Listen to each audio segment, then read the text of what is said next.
Hey everybody, what's going on? This is Ray Hernandez, and I'm joined today by my man, Johnny Ice. Johnny, what's going on, my friend?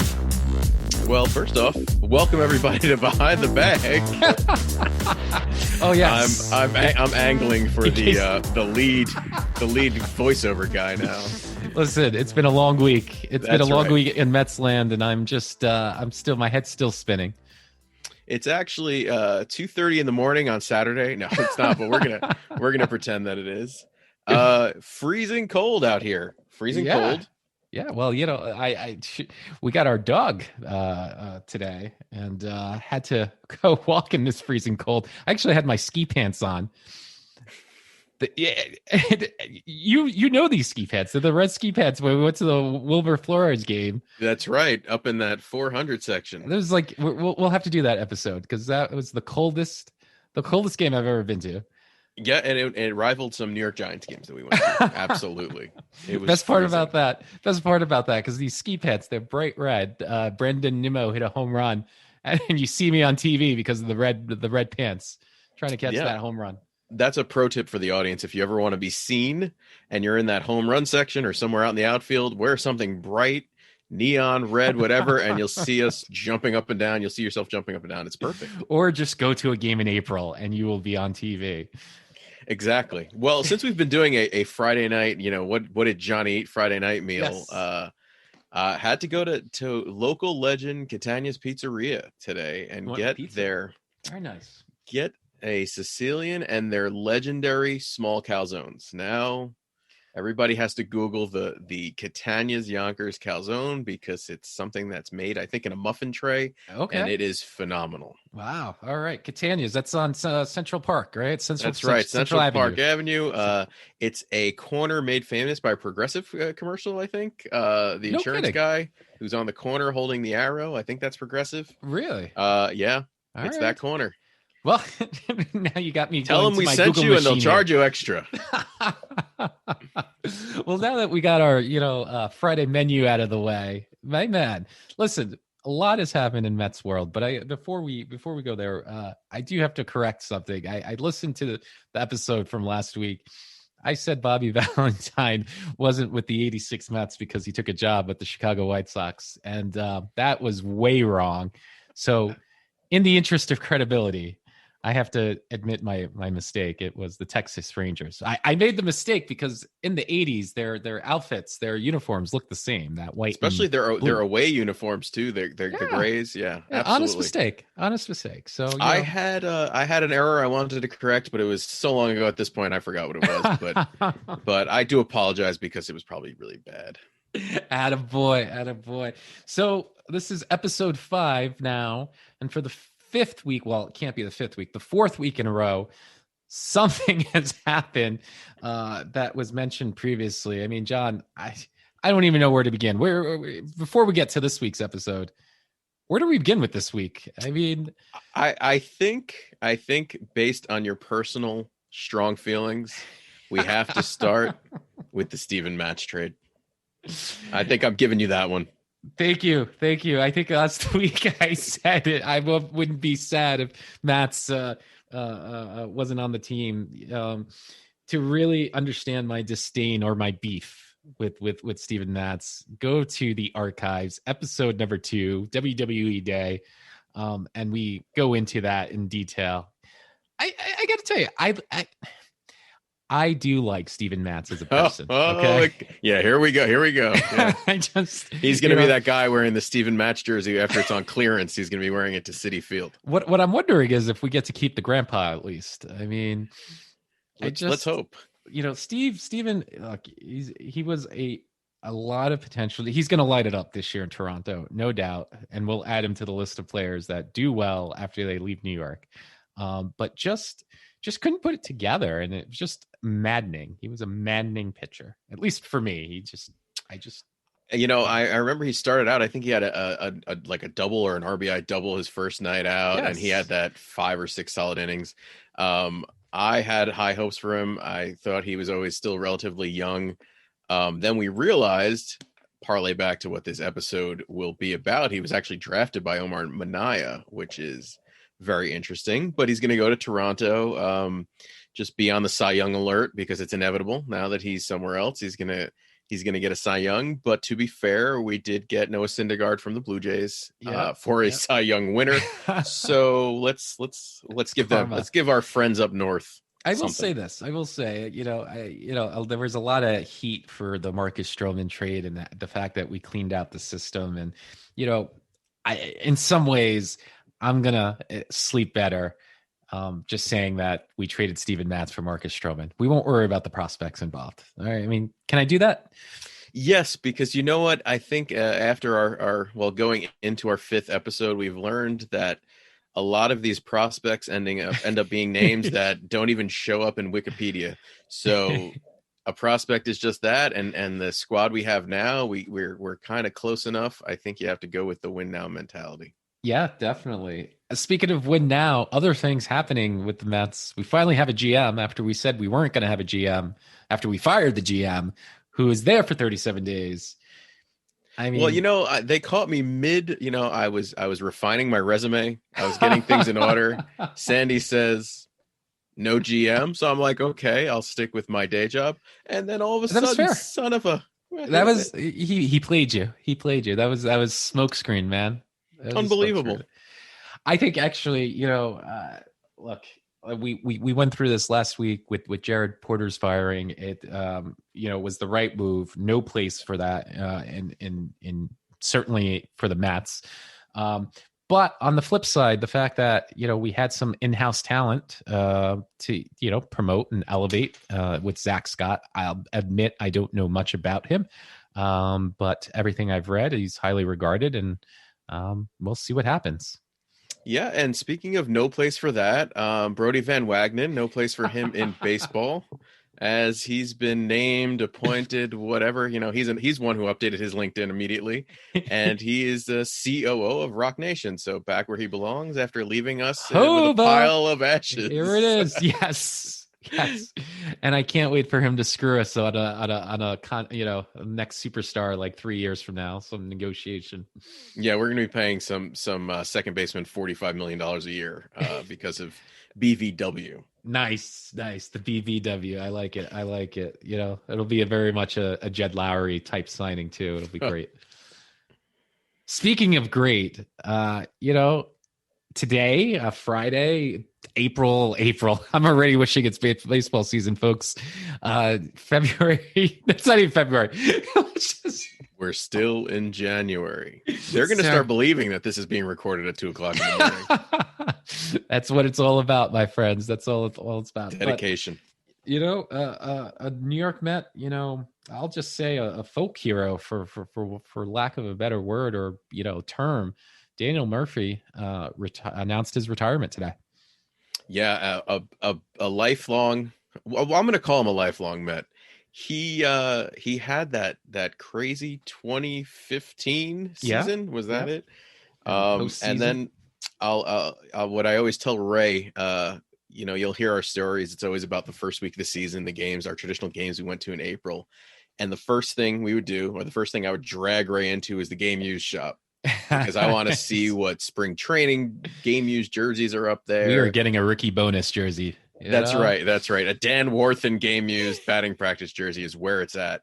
Yes. And I remember that. Ray will remember the year. I don't remember the year, but coming out of spring training, and all the Daniel Murphy stuff was on clearance.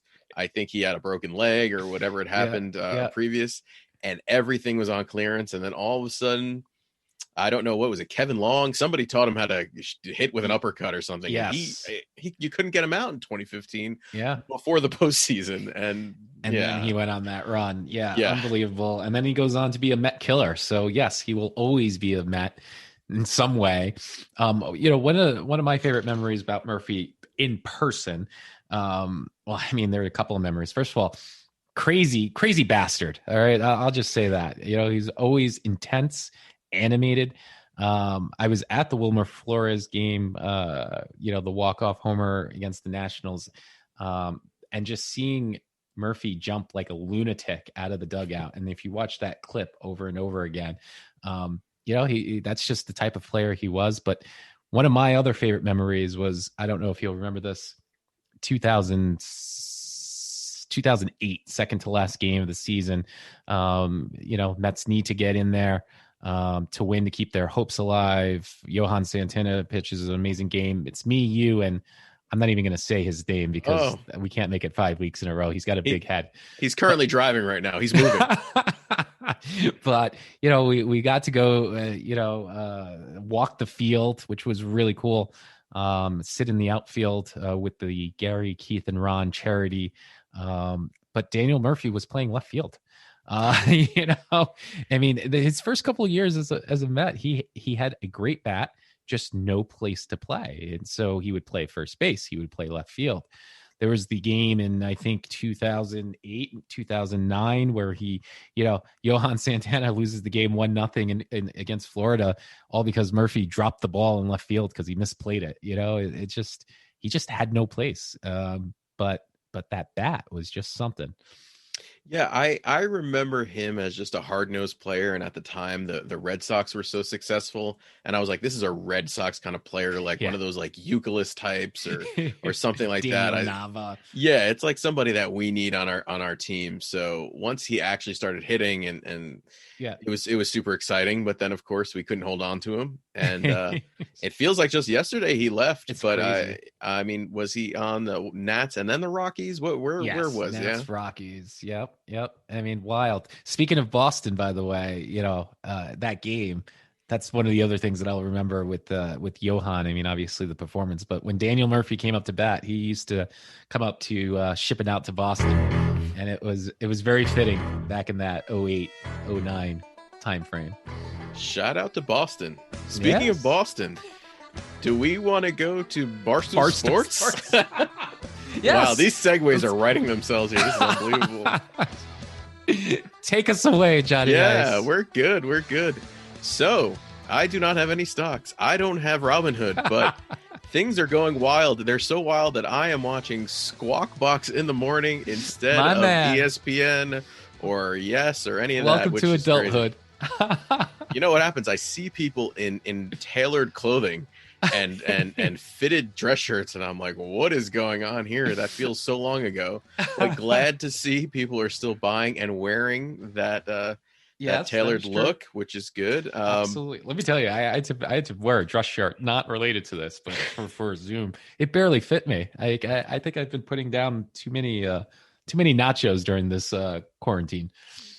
Yeah, Ray says it's unrelated to this, but he was definitely a guest on Squawk Box on Tuesday around 8:30 a.m. So just take a look at that and see who you could find. So we've got retail traders going on, trying to take, using their Reddit message boards and taking the stock market into their own hands. And I'm saying, fine. I like seeing the little guy win. And then all of a sudden, an investment company, a hedge fund, whatever, with a 7, a 6, whatever the name, Steve Cohen's company comes in and essentially bails out another company, and all conspiracy theory hell breaks loose. So, and I see Uncle Stevie like engaging in debate with Dave Portnoy. What in the world? Yes, sometimes being, I guess it's being transparent or being open on the internet is not a great thing. It's good when you're answering fans about bringing back the orange seats or bringing back black jerseys or old timers day, but not when you're talking about real business. Please, no good can come of that. So I don't know. We're at status quo right now. I think trading is allowed back on Robinhood. So let's just hope that continues. And hopefully, hopefully things settle down although WrestleMania is right around the corner. So maybe we'll see a Cohen versus Portnoy, match somewhere. Cohen versus Portnoy with RH suspended above the ring in a shark cage. Oh, I don't even know what to say about that. I got nothing. Speaking of nothing, the Hall of Fame vote came out this year, and there is nobody going into the Hall of Fame this year. Yeah, I'm going to announce the nominees for the Hall of Fame. Oh no, there was no really no technical malfunction there. Okay, all right. We've got nobody. Nobody's going in. We won't get into Roger Clemens, Barry Bonds, Kurt Schilling, but I'm not so much the Barry Bonds and Roger Clemens, but the Kurt Schilling and the Pete Rose thing really has me torn. It's Yeah. it's so hard. Is this a baseball award? Is it a civil servant award? I don't know, but Yeah. nobody going in. It's only fitting in a year where there are no fans in the stands, so why send anyone to Cooperstown? But yeah, it'll be interesting to see it. Shout out to our boy Billy Wagner though, getting some traction, and who knows, maybe next year will be the year. And maybe someday Gil Hodges will get in there. Oh, That would be Billy Gil's Wagner. luck. That would be Gil's luck, by the way, to get voted in by like the veterans this year, the Veterans Committee. And I don't even know if they vote this year, but with no one else going in, meaning no fans going to Cooperstown because no one else is going in, Gil would get recognized. That's just typical Mets. What's sad is that when I hear Gil Hodges, I immediately think of that statue at the Mets Hall of Fame in Citi Field. Yeah. It's like a 3 or 4 foot high statue of him with his Mets jacket on, just kind of hunched over. I'm pretty sure that's Gil Hodges. I have not seen. I don't know what you're talking about. If it ends up missing, it's at my house. That's all I have to say. Okay. If a loyal listener wants to bring it over here, I'll give you the address. Sounds like a plan. I know where the address is, by the way. You just, Venmo me money into my Robinhood account. There it goes. Perfect. Speaking of perfect, the other perfect headline, or what would have been the perfect headline had everything else not gone down this week. Talk about burying the lead. Omar Minaya back with the New York Mets. He's back. He was gone for 2.5 weeks. I don't know, a month, 3 months. He was gone, but everything that's old is new again. And Omar Minaya is back in an ambassadorship role. Good for Omar. I look, growing up as a kid, some of you may remember, may not remember, Andres Galarraga, his nickname was the Big Cat. Omar Minaya is the big cat of this generation because he's got so many lives. Every time you think he's done with the organization, he somehow, some way finds his way back. And frankly, I'm okay with it. Yeah, and doing a little research, obviously the times have changed so much in 2 decades, but the amount of time he spent as general manager, if you put that on a graph with success, I think in this day and age, he might have had a shorter leash, but it was pretty impressive for the amount of time he was, strictly the general manager of the Mets. Absolutely, which is why this week, episode number 5, we are focusing on Omar Minaya. As I alluded to earlier, and as we went through all these highlights from the week, John and I, before we started recording, we said, listen, we should just make our decisions Friday morning because the last couple of weeks, you don't know. Here I am on Monday or Tuesday. I think we settled on Omar for this week because we're like, what else could happen this week, right? That's right. A decision must be made by Wednesday. And a decision was made, and 13 other things happened. I'm really excited about this episode. We may even have to break it into 2 because it is such a rich story, when it comes to Omar. Before we jump into kind of his background, I just have to share a quick story. Is like, listen, as someone with Hispanic background, having someone like Omar Minaya be the first Hispanic GM in the New York Mets history, there's something to that. It's almost, it's inspiring. It's, and for me, I knew I was never going to be in, the general manager of the New York Mets, but think about all those folks out there that, are, you look for those role models and people that can say, yeah, I could be like that. And, for the Latin community, I think Omar was that. And we'll talk about that for sure, because obviously there were some downfalls with that, but, and I think some of that's just pure, naiveness and, choose your word. But again, we'll talk about it. But, he did what he had to do from a success standpoint, as well as just engaging the community. One game we went to back in 2006, I think it was, with my sister and my grandfather. I think it was my sister's first game. And, City Field, Shea Stadium was like, it was Latin Central, Banco Popular was the main bank. So after years of Chase and Tom Seaver and Hanover's merchandise or whatever that bank was in the 80s, it was Banco Popular. And even the introduction of the New York Mets, and in Spanish, hola caballeros y caballeras, bienvenidos. Look, really tailoring to a community, and there's nothing wrong with that. So I think he's well suited for this role. Yeah, I think especially in this market area, heavily Hispanic population, Latino population, and it's just important to see, especially in your own area, that a person getting that level of position and rising through the ranks. So that I think, especially when there's so many people in the area, that's really important. The other thing that you'll see, and why we're saying it may need 2 episodes, there are so many names, for better or worse, whether it's signings or people or like prospects traded away that are associated with Omar. It's incredible. I mean, you could go down a path. Bacon. He's the Kevin Bacon of New York Mets / MLB. I feel like the challenge would be, we could do 3 degrees with Omar Minaya, and I think you could do that with anybody. Yeah, okay. I think that'd be the challenge. I'm not taking up that challenge, but that's what it would be. So, John, I know you've done a lot of research, almost like we were back in 4th grade for that big science project. Why don't you give us a little background on Omar before we get to his New York Met tenure? Well, I was planning on flying out to the Dominican Republic for special research for this episode, but unfortunately, due to COVID and travel restrictions, I am here and just had to do research behind my computer. Good thing for the internet. That's right. So all this is courtesy of Wikipedia. We won't be making any apologies next week, so it is what it is. Omar Minaya was born in the Dominican Republic as Omar Teodoro Antonio Minaya y Sanchez. Is that true? I mean, that's great. He's got solid initials already.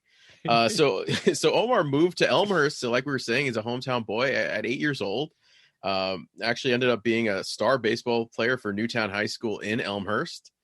Was drafted into the majors. The Athletics drafted him in the 14th round of the 1978 draft. Which I had no idea that he was a drafted player. I mean, I honest to God, had no clue. I always thought he was a scout. Drafted that's all by the Oakland A's, 342nd overall. Just looking at that draft, our fun fact: Hubie Brooks. Third overall, infamous Met legend here, Hubie Brooks. And then 12th in that draft was Kirk Gibson. And I said, this first round looks pretty weak overall. And I poked around and said, okay, it is the draft that had Cal Ripken and Ryan Sandberg. So you have your future Hall of Famers there. And this was very interesting as far as, notables in the draft. Kevin McReynolds, Hojo, Howard Johnson, and Frank Viola were all drafted in there, and none of them signed with their teams. So all future Mets, future Met players, Met icons, cult faves, but none of them signed with the original team that drafted them in that year of 1978. So Omar went on. He had a short-lived minor league career. Ended up playing in the Dominican Republic and Italian pro leagues. And then just succumbed to injuries and came back stateside and worked with the Texas Rangers as a scout in 1985. Now Bobby Valentine's Texas Rangers, not not Bobby Valentine's Chicago Cubs. That much I know. But speaking of the Cubs, Minaya helped sign Sammy Sosa to the Rangers. For those of you who don't remember, he started out on the Rangers. He also, Minaya, that is, helped sign Juan Gonzalez, and Pudge.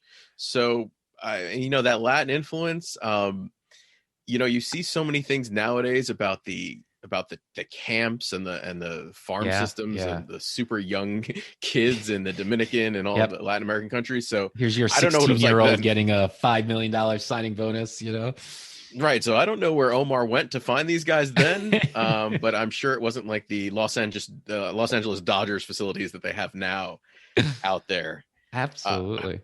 So You yeah, know, that go ahead.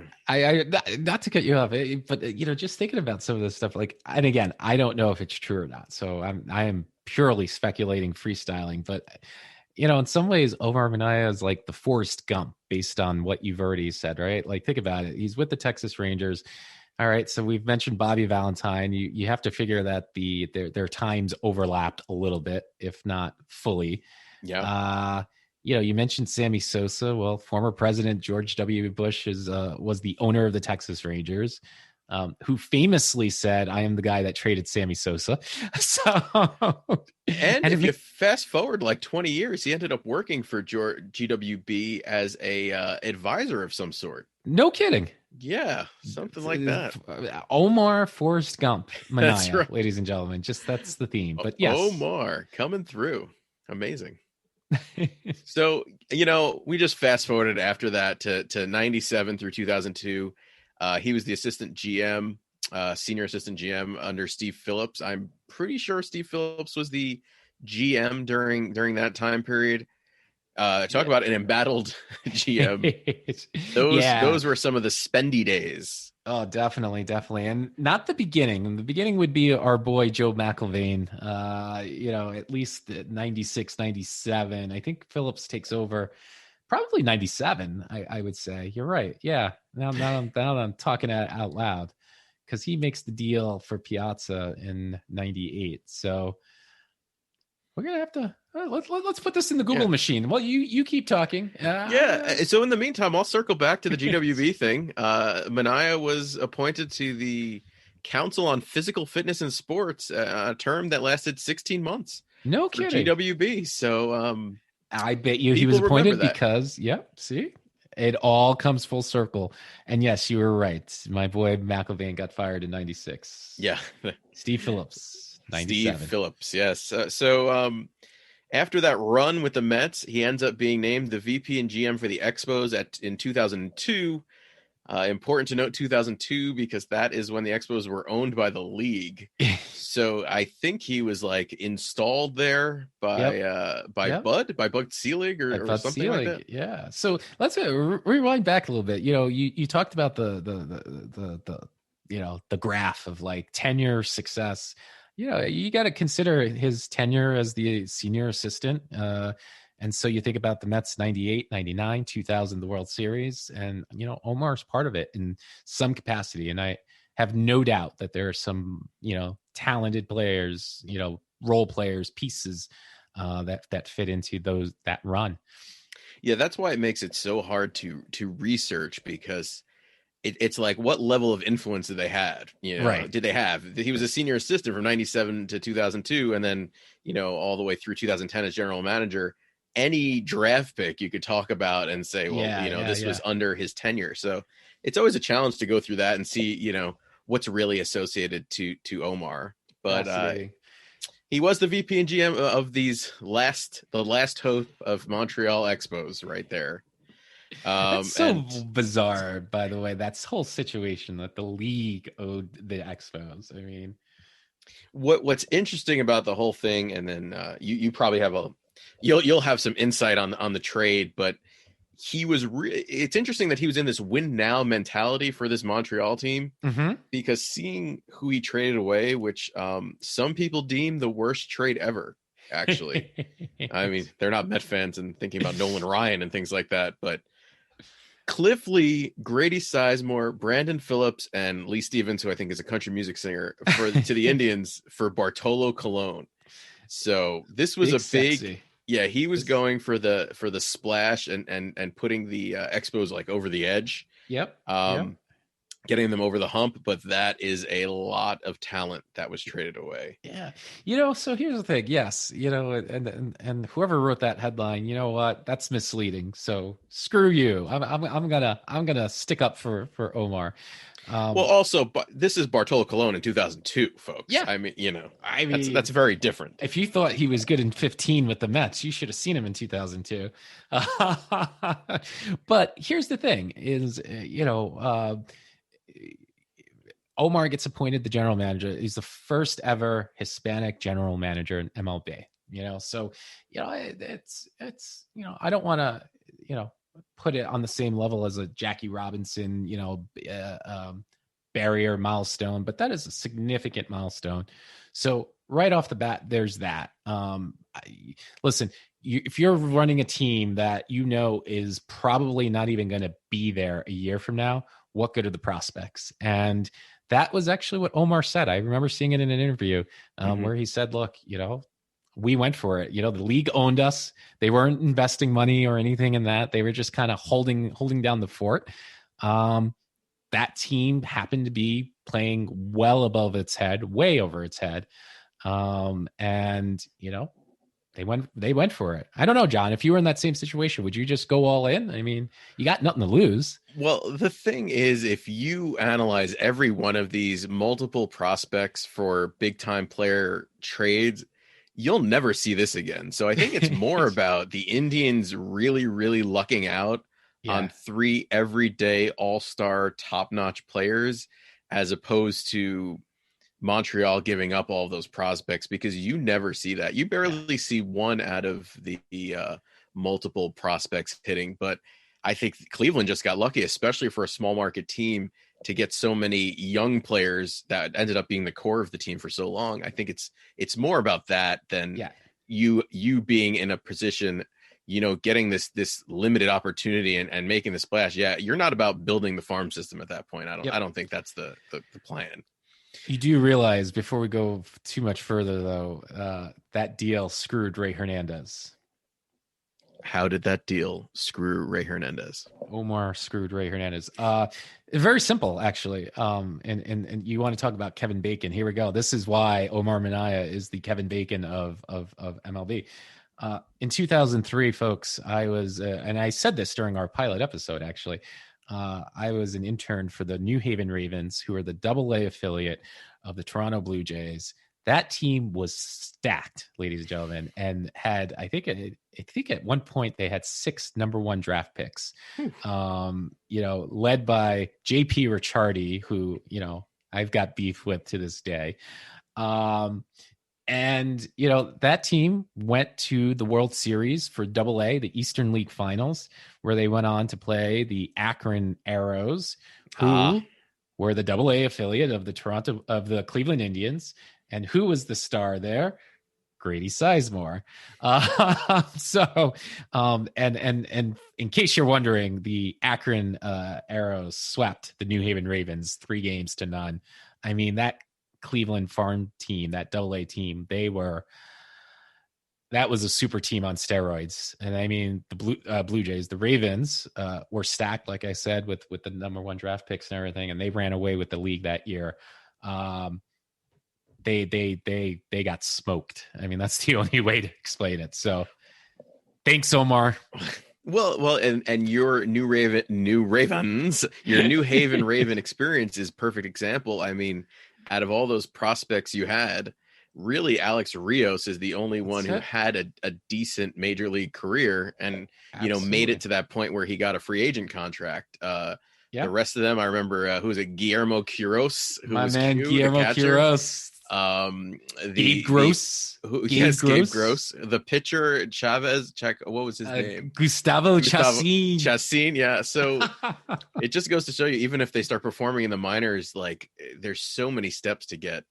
Absolutely. It's crazy. And then, just to, we could layer it on, pile on to Omar. Why not? 3 more prospects he did trade away while in Montreal. Jason Bay, who was, has a Met background. Carl Pavano, who Yankee fans would like to forget. And Chris Young, who never quite ended up on the Mets, I don't think. Or did he end up on the Mets? I know they were trying for a while to get Chris. It depends if it's the Chris Young, I think, the 6'10" pitcher. I think it's the pitcher. Yes, Young, he was on the Mets. He had that shoulder. He had the same thing that Johan had. So he was 6'8" by the time he was done with the Mets. Exactly. So yeah, I mean, he gave up those prospects, and then Vladimir Guerrero ended up leaving for a big free agent contract with, I believe that was Anaheim, with the Arturo Moreno. Yes. The owner, also another Latin superstar in the front office world, but he started bringing in some big buck players. So once the Montreal fans lost Vlad, that was kind of it. By what was it, 2005 was the first season. They ended up of the Nationals in there. Washington. Yeah. Yep. And so, but hey, it was a good run. He, as they like to say in the corporate world, he got to cut his teeth a little bit, got some experience as a general manager, and that was experience that paid off. What, in 2005? Yeah, so you rewind back to 2004, and our friend and yours, Jim Duquette, he was like the superstar assistant GM or whatever. I remember that's all anybody talked about. Yeah. Was like, how in football now they talk about these hot coordinators. That was like the Jim Duquette thing, and he only got 1 year as the Mets He got GM a raw deal. And then he ended up, I guess, in Baltimore, and has now got a great, desk job at SNY where he can sit at home and analyze things. But do you remember? Again, another game we went to? They think it was Mets Cardinals, probably 2004. We waited outside of Shea after the game, and we saw Jim like come down, walk toward his car, and there was like BMW, Mercedes, Range Rover, and then this silver Pontiac Grand Am, and then Chevy Cavalier. Yeah.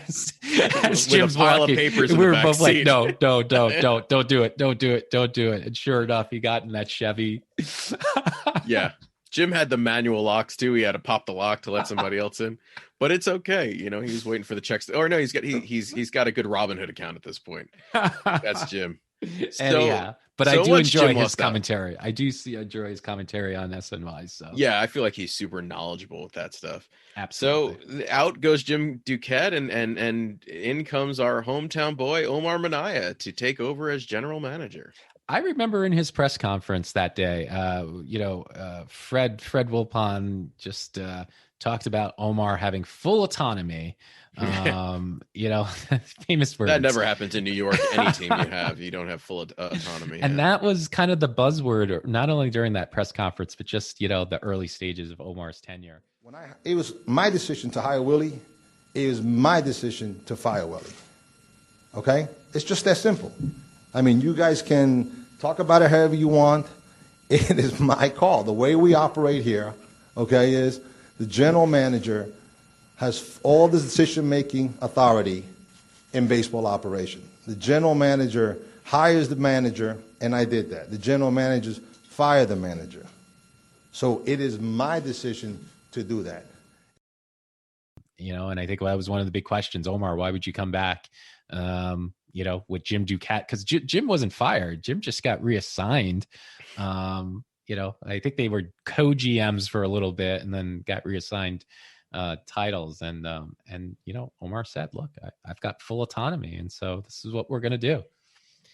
Yeah. And it looks like full autonomy meant break out the checkbook, right? Because let's get us some free agents. So very interesting analyzing the 04 05 Mets signings and trades, more of the signings than the trades, but you start in December 04, and the real player to come and change the culture or really desire to change the overall culture of the Mets, Pedro Martinez. Absolutely. And this was the real Pedro Martinez, not the one we brought up from 1985 or whatever it was. This is the real Check Pedro it out in the archives. But that's right. And that, I was reading some of the articles from the time, and, that the Mets overpaid. I mean, he was on his way down, had an off year with the Red Sox right before that. You know what? It was just that they may have overpaid, but they were trying to get some culture change, and sometimes you have to overpay for that.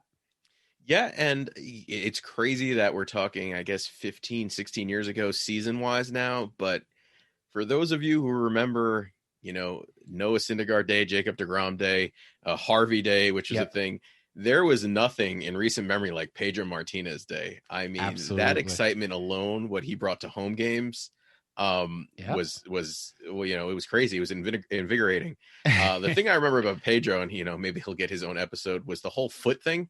Remember he used to slap down his back foot, and there was this whole no, actually Yeah, there was this whole thing that he ended up getting blisters or something, and Nike made this special foam insert in the toe. And it took forever for him to get the shoe, so he started getting upset because he's like, Nike's getting all this publicity, and I still haven't gotten the shoe yet. But if you ever watch him pitch, he has this torque with his back foot after he like leaves the rubber or whatever, and it just smacks down on the ground. So that was like, another wrinkle that went into Pedro. But definitely Pedro Day was a sight. I mean, if you got to see him pitch live, it was incredible. Yeah. And thanks to Pedro, you talk about changing the culture. I mean, I know I'm getting ahead of myself, but Carlos Beltran signs later that off season, and he pretty much says when the Mets got Pedro, that was, a turning point for him in terms of how serious the Mets were toward, winning. Yeah. So other, signings, we signed Ramon Castro, who was a long time backup catcher with about my speed from first to second, who hung around for a while and came out to the Empire Strikes Back or whatever. Which, by the way, I had never seen Star Wars. I had never seen Star Wars up to that point. And so I remember being at a game with you and you were like, dun, dun, dun, dun, dun, dun. And I'm like, okay, I don't. And you just looked at me like with such disgust, kind of like what you're looking at me like right now. Oh no, it was warranted. The glares were warranted. So other December signings: Manny Ibar, okay, Chris Woodward, who, if you listen to our episodes, common theme, he would be playing third base, second base, or shortstop on our Sunday afternoon games that we went to.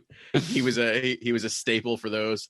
And then I have to say, Ray has his current day Steven Matz, but what we're going to see a lot in this episode as far as we go is relief pitchers that I absolutely could not stand. And Mike Stanton is one of them. And Omar traded him away for Felix Heredia to the Yankees. I believe that's back to the Yankees because Stanton was like a legendary Yankee left-hander before he got to us. And was he terrible. Absolutely. He, again, typical Mets, just getting the right player at the wrong time, way the wrong time. They thought they were getting the 98 version of Stanton, but they definitely did, but they did not get the 98 version, and he couldn't get anybody out. So that takes us to January 2005. And again, he's making a splash. Marlon Anderson, who, is a little removed from his heyday, but a solid utility guy at this point. Absolutely. Personal great memories. Yeah, personal podcast legend for us, Dae-Sung Koo, brought in from Korea. Another Yankee kind of, Miguel Cairo comes around. Another, again, kind of utility guy. I guess Omar liked guys that could play multiple positions. And then, as Ray said, big signing, Carlos Beltran, coming off of one of the greatest offensive playoffs ever, or World Series ever. Definitely. And, again, we'll probably do a full episode on Carlos's tenure with the Mets, but, I there's a book. I know we talked about, but I read a lot in case you haven't figured it out, but I haven't read this book, but the book is, I think it's Pedro, Carlos, and Omar. And it just chronicles this season.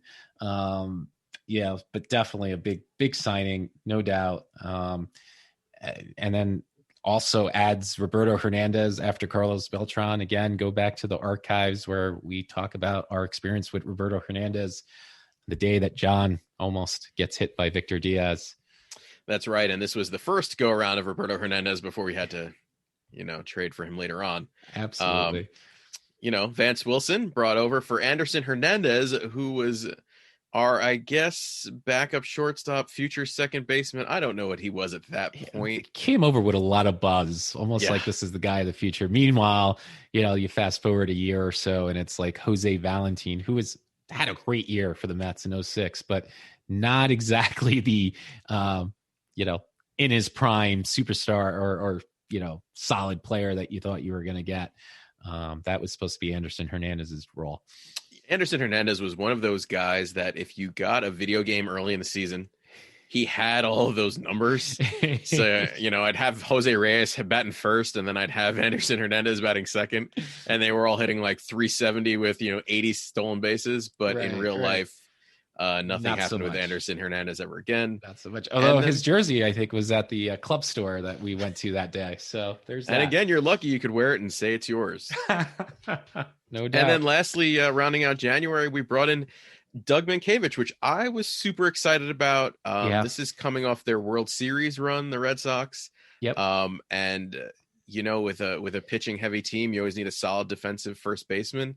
I feel like at some point later on in the season, there was a lot of chatter because he was hitting like 210 or 215. Yeah. And he was a cancer in the clubhouse. I think that was the other piece to it. But, you know, what's interesting about Doug Mankiewicz, I, again, was reading, you know, just to kind of refresh my memory. He was the fallback plan. You know, that month after Carlos Beltran, they went hard after Carlos Delgado. And legend has it, I don't know, I wasn't there, that they go on a recruiting trip. Omar, I guess, made a big mistake. He brought Tony Bernazard with him, which, you know, Tony, Mr. Take Off My Shirt and Wrestle All the Minor Leaguers. Let's do this right now. You know, apparently started talking Spanish to Carlos Delgado, and Delgado felt like they were playing to their Spanish roots too much.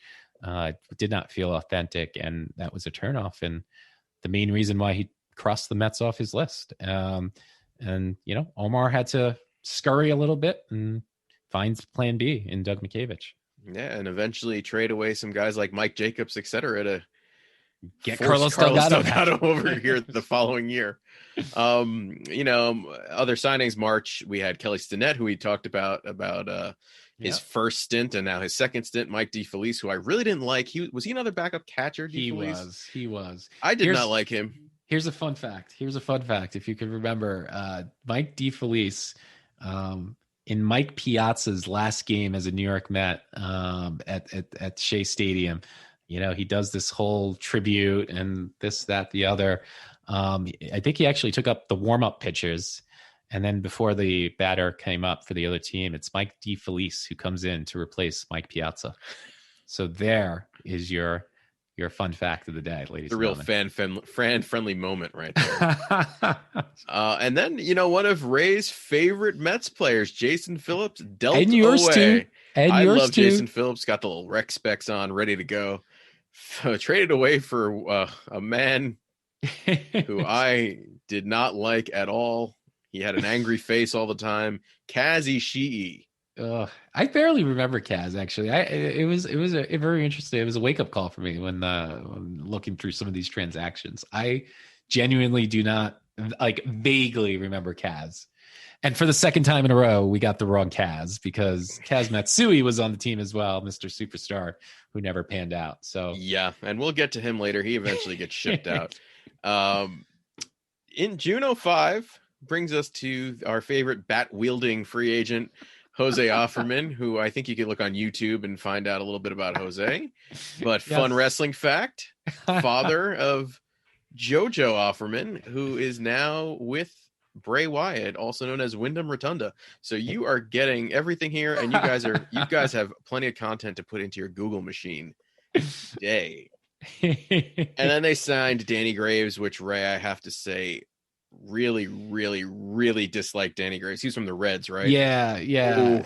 He was yes. I barely remember him though.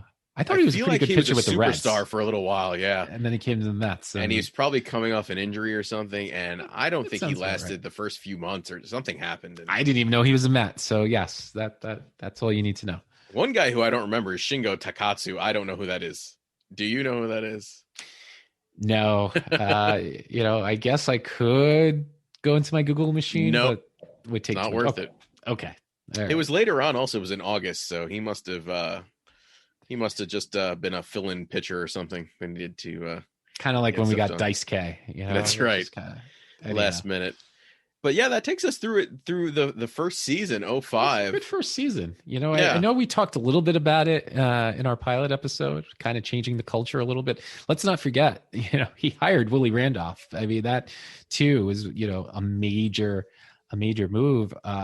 What I didn't realize was that Terry Collins was a finalist that year. Oh, I didn't realize that either. Who knew? No. That's a fun fact. Now you got Willie and Omar. So, you know, Omar's running roughshod right now and trying to change the culture. And I don't envy him in that first year either, because think about it. You're essentially not only changing a culture, but you're out with the old, in with the new. So you've still got Piazza on the team. You've got to, manage that and essentially say, we're not going to re-sign you. Cameron's on the team. Got to say, well, Carlos took care of that after the collision in San Diego, but very interesting nonetheless. And then, in his second season as GM, he really kind of settles in and starts trading away. So huge signing. And again, we owe everybody a Closers of New York episode. But in November of 2005, he brings in Billy Wagner, which I don't recall a bigger closer free agent signing for the Mets before that. I mean, that was in his prime, Billy Wagner. Yep. Trade away Mike Cameron, who, was hurt in that center field collision with Carlos Beltran and never really seemed to be the same.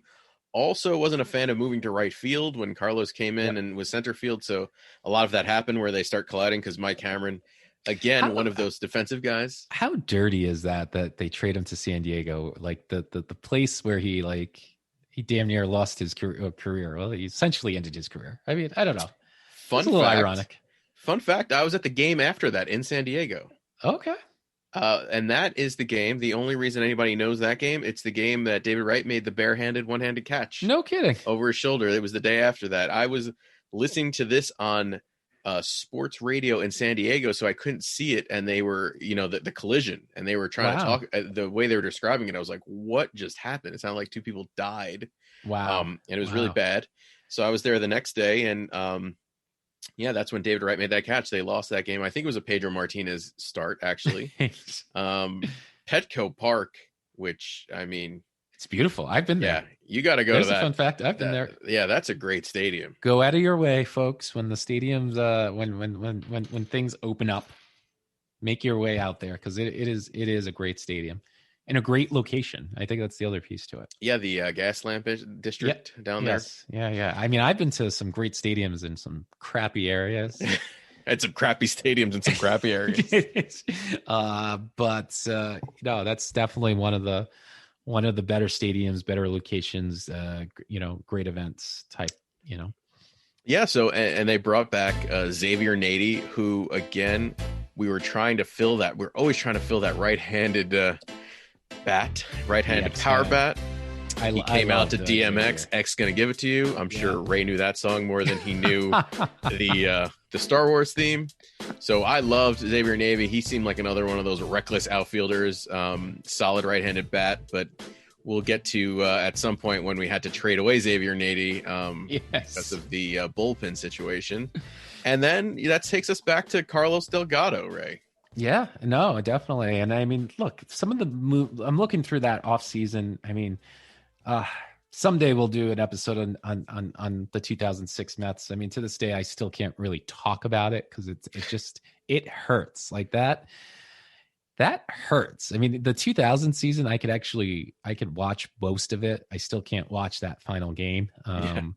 But the 2006 team, that's the team that should have won the World Series. I mean, that was a fun year. That was a talented team. Some of the players Omar put together, Endy, Chad Bradford, Jose Valentine, we talked about, my man, Julio Franco, who, the ageless wonder. The ageless wonder, right? Exactly. You look Loduca, Darren Oliver, some of these smaller moves, acquiring John Maine, and that move actually is a very interesting move, right? Because they got Maine and Jorge Julio for Chris Benson after Anna Benson. Yeah.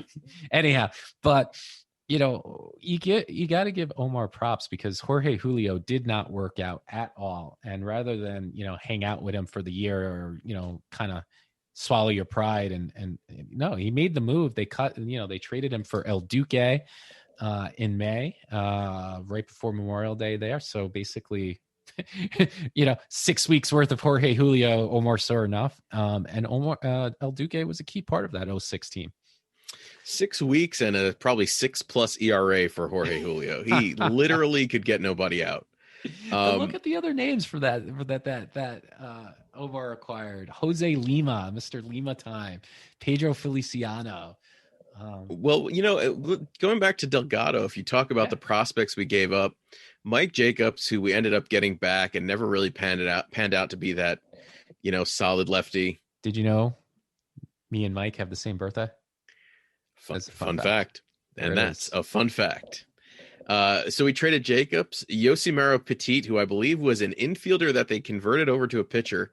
He's still pitching. He's still pitching around the corner. I see his name somewhere around there. And then Grant Somas, who I feel like Somas is like an exercise you do for your back. So again, and then the same thing for Paul LaDuca. We traded Dante Brinkley and Gabby Hernandez to Florida for Paul LaDuca. So it doesn't always pan out. Yes. Though we did get Duaner Sanchez back from the Dodgers, which was huge for us. And then, like you're saying, Jose Limo, Pedro Feliciano, who kept coming back. Perpetual Pedro, I think, is what Gary Cohen used to call him. Yeah, exactly. And the El Duque trade, I feel like, he was a special piece for that 06 team. I feel like he was the elder statesman kind of thing going on. I seriously, we're going to have to do a 2006 season because, El Duque's injury, running during a warm up in the playoffs, I think what probably was the omen that this was the beginning of the end because Pedro wasn't going to make it. El Duque gets hurt. And that's why you wind up with John Maine starting game one. And the rotation was essentially John Maine, Glavine, and Steve Traxel. I mean, those were the three pitchers that the Mets had to go with because Pedro and El Duque were out. So yeah, against all odds. I remember the sign from that game. Someone had a sign and it said Glavine and Maine and pray for rain. And because that's such a Mets thing. But hey, and we still almost won the World Series.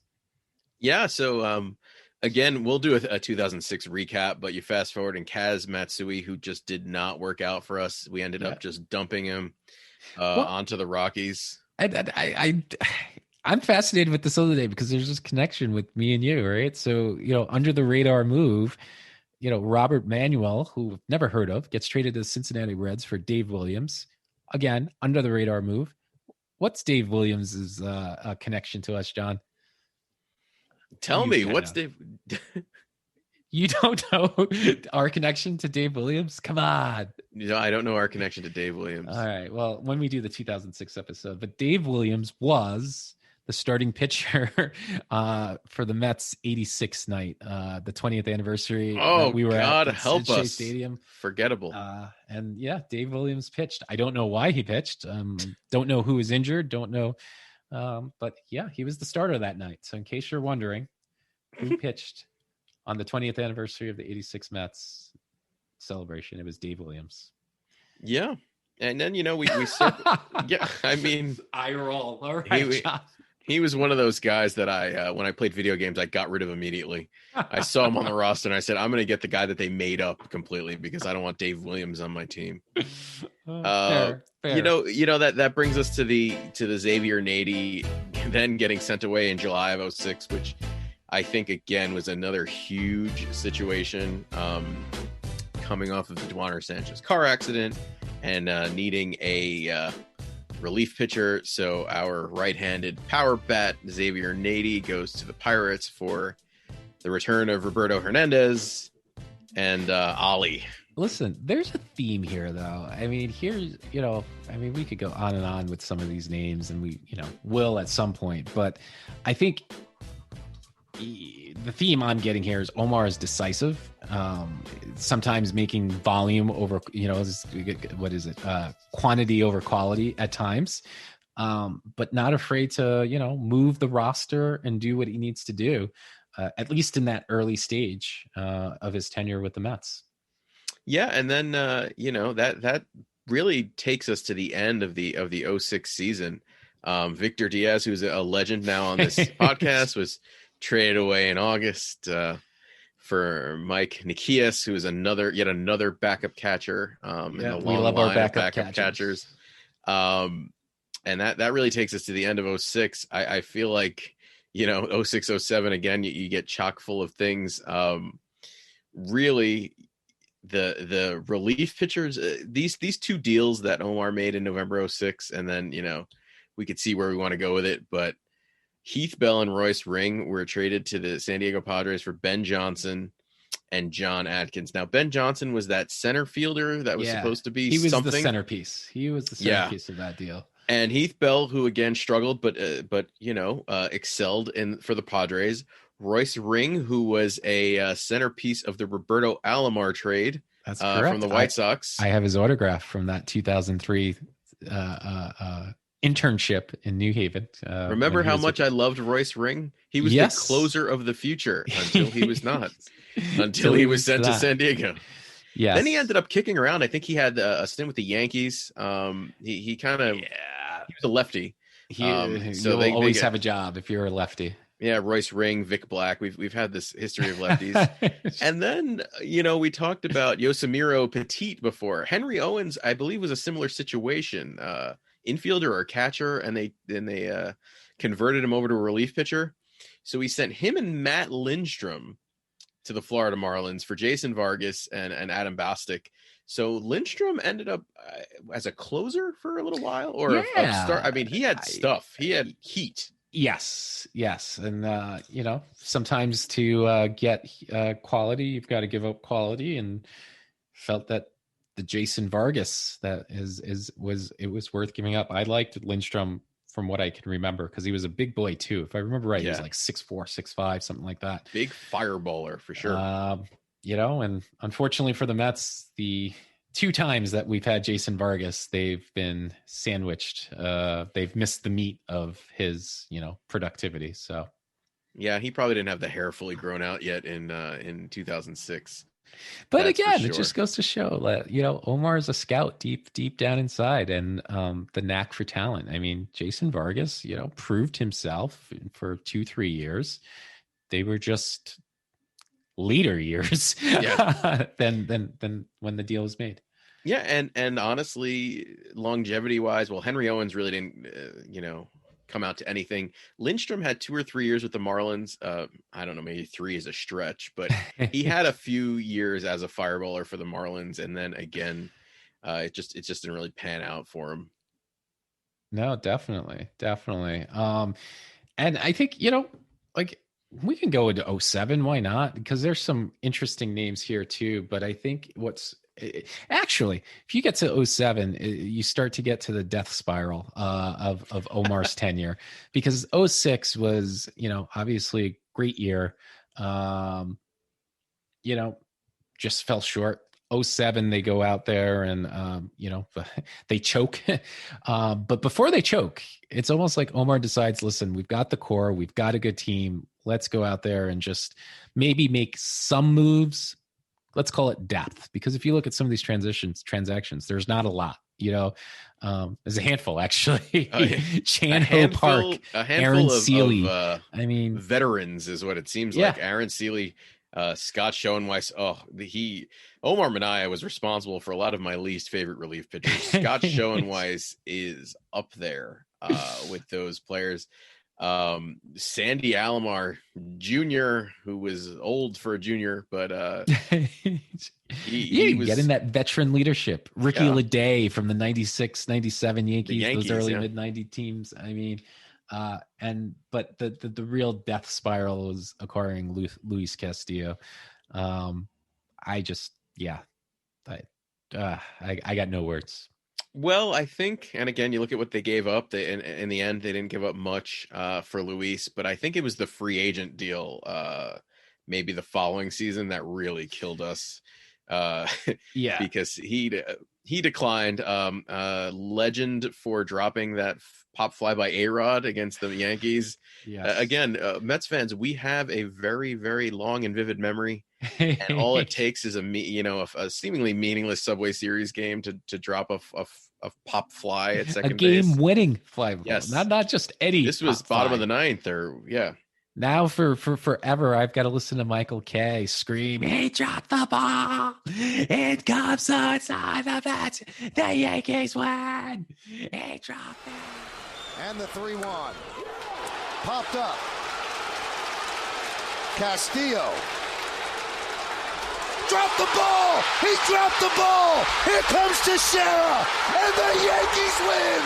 Oh my goodness! He dropped the ball!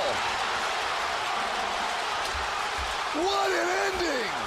The Yankees win 9-8 in the most improbable fashion! Nightmares tonight. Nightmares. Yes. Now, I do not remember Jeff Conine actually playing for the Mets. John, when you, I actually Jeff was going to ask you if this was a typo because Mr. Marlin himself.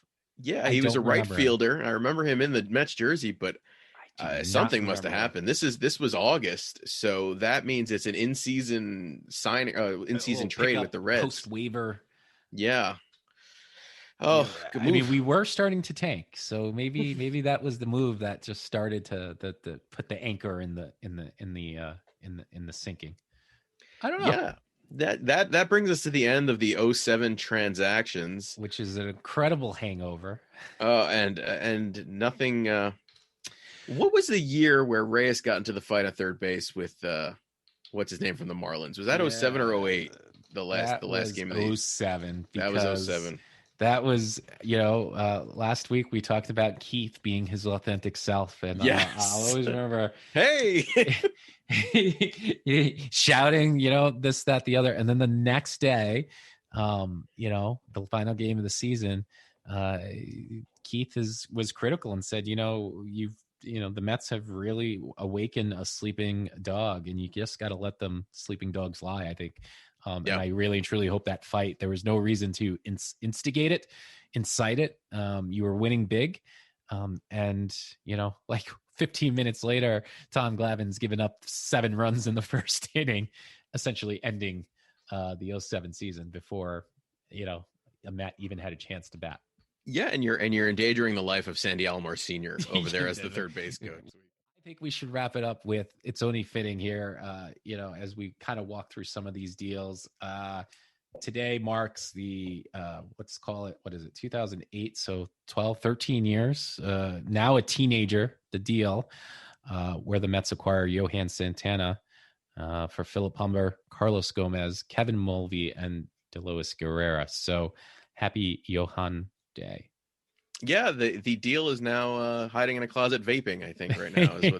It's a teenager. But again, Ray knows that I was a big Philip Humber fan, Yes. who eventually, I think, for the Tigers pitched a no-hitter, or the White Sox. The White Sox, Yeah. not Bobby Valentine, Yeah, Chicago exactly, White yeah. Sox, but the White South Sox. side. But none of, Gomez ended up coming back. He ended up almost coming back in a trade for the Wilmer Flores. Kevin Mulvey, I think, he owns a quick stop in Stanford, and Deolis Guerrera is touring nationally. He's a part owner of Catania's on exactly. Central Park Avenue, ladies and gentlemen. That's right. Don't forget to Google those calzones. I mean, look again, Johan Santana, you would give up anything, and especially as a Met fan, for our no-hitter and what he brought as a presence. The interesting thing was, though, I will say, the Johan Santana day wasn't that Pedro Day vibe, and it wasn't that Matt Harvey Day vibe. It was something different. But solid except leader. Except for that game that we were at, second that to last was game electric. of the season. That was electric.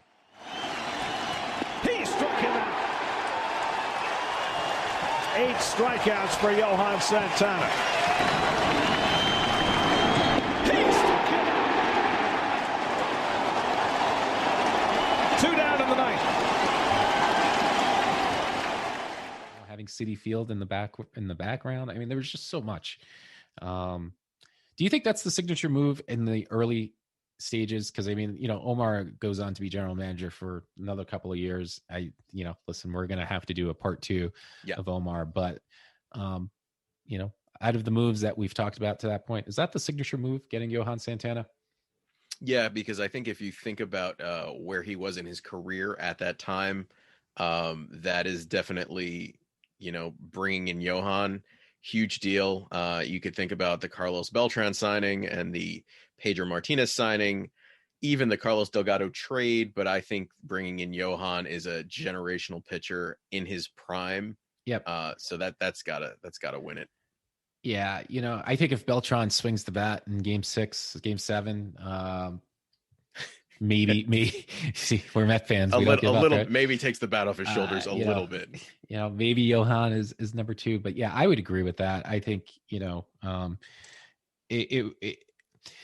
that trade was significant for so many reasons. One, you're coming off of having just choked a seven game lead with 17 to go.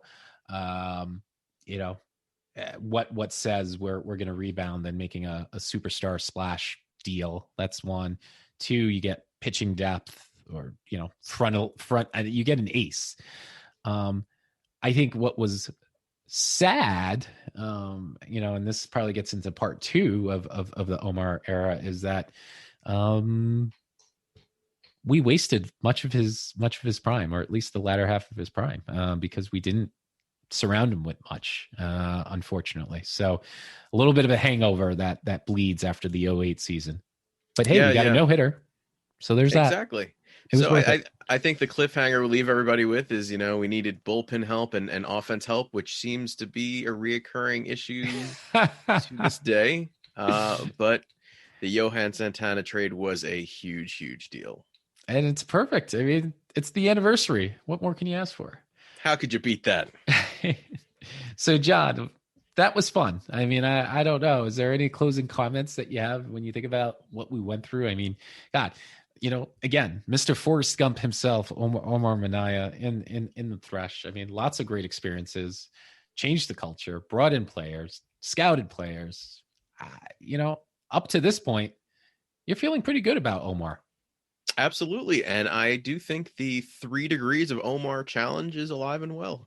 I think in baseball episodes we should do that. 3 degrees, I think, is all you need. Do you think Omar is going to go in the Mets Hall of Fame?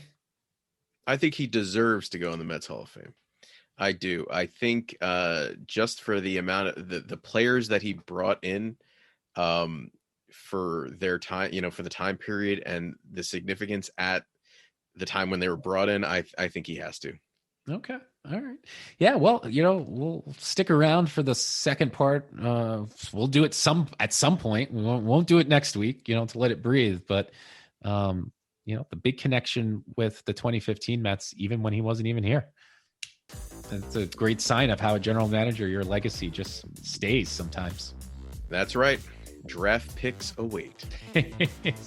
All right, Johnny Ice. Well, listen, what do you say we call it a day?